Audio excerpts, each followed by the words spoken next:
Lecture Reason and Religion, Part 3. Thus, we see that the religion of the Vedanta can satisfy the demands of the scientific world by referring it to the highest generalization and to the law of evolution. That the explanation of a thing comes from within itself is still more completely satisfied by Vedanta.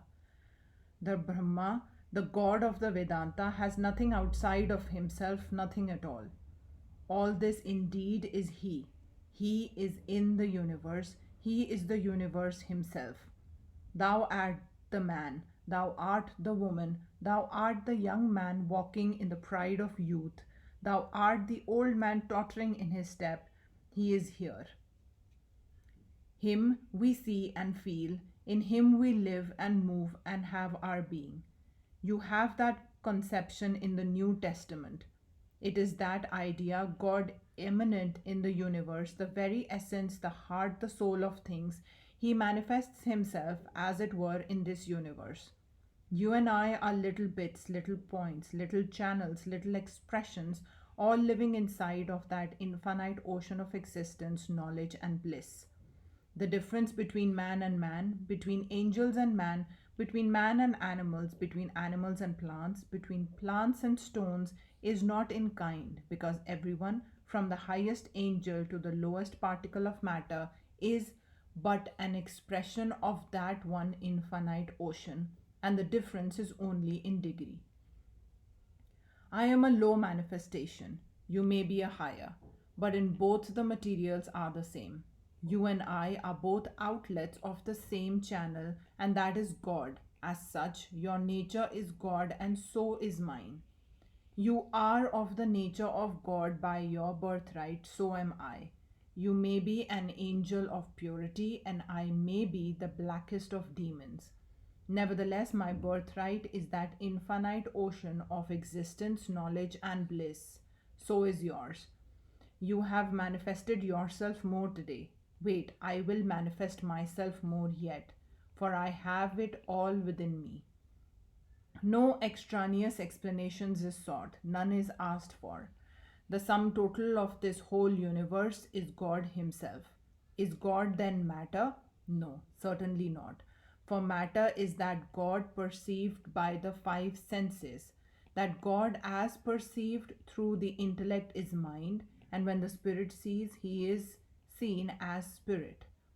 He is not matter, but whatever is real in matter is He.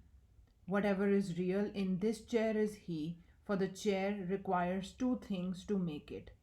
Something was outside which my senses brought to me, and to which my mind contributed something else. And the combination of these two is the chair. That which existed eternally, independent of the senses and of the intellect, was the Lord Himself. Upon Him the senses are painting chairs, the tables and rooms, houses and worlds and moons and suns and stars and everything else. How is it then that we all see this same chair, that we all alike paintings these various things on the Lord, on this existence, knowledge, and bliss? It need not be that all paint the same way, but those who paint the same way are on the same plane of existence, and therefore they see one's others painting as well as one another. There may be millions of beings between you and me who do not paint the Lord in the same way, and them and the paintings we do not see. On the other hand, as you all know, the modern physical researches are tending more and more to demonstrate that what is real is but the finer, the gross is simply appearance.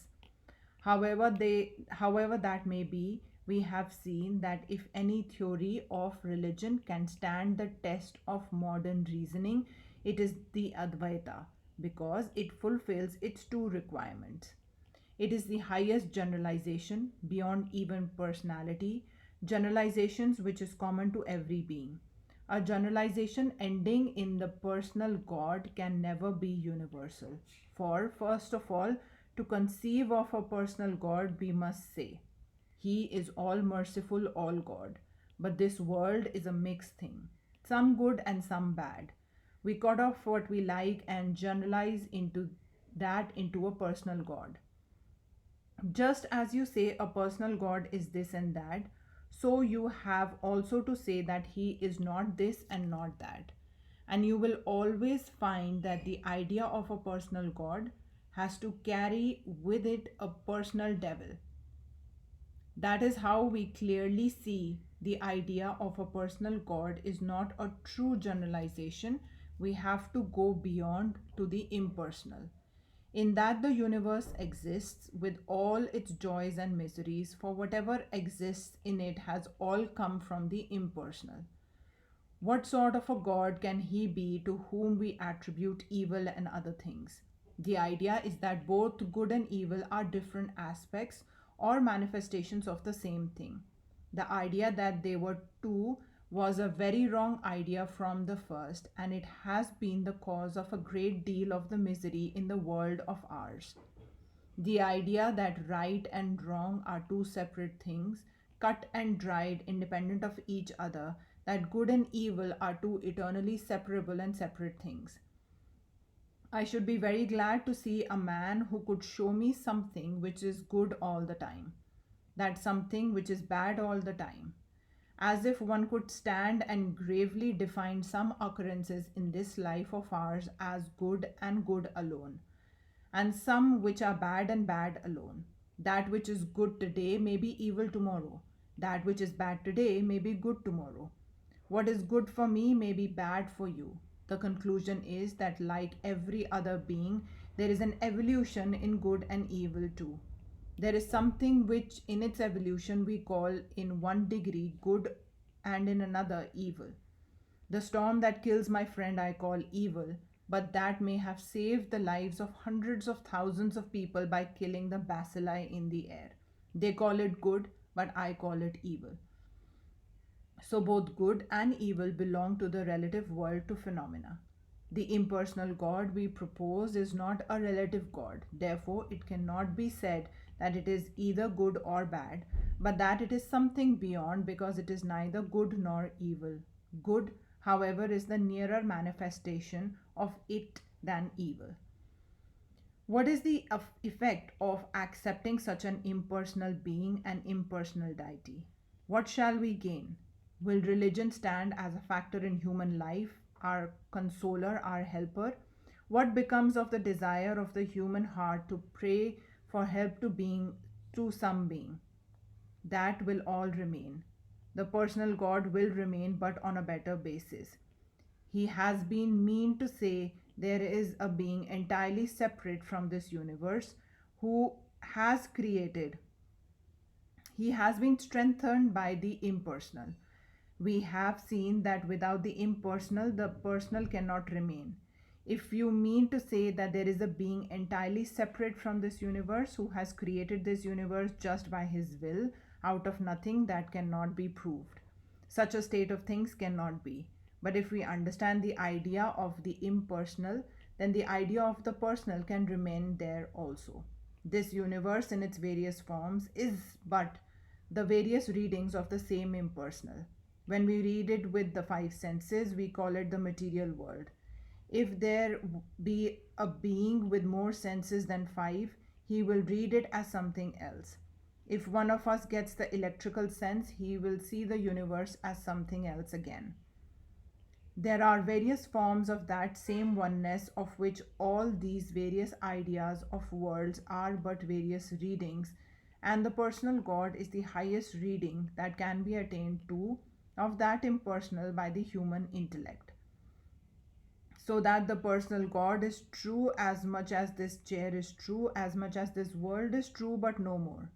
It is not absolute truth. That is to say, the personal God is that very impersonal God, and therefore it is true, just as I, as the human being, am true and not true at the same time.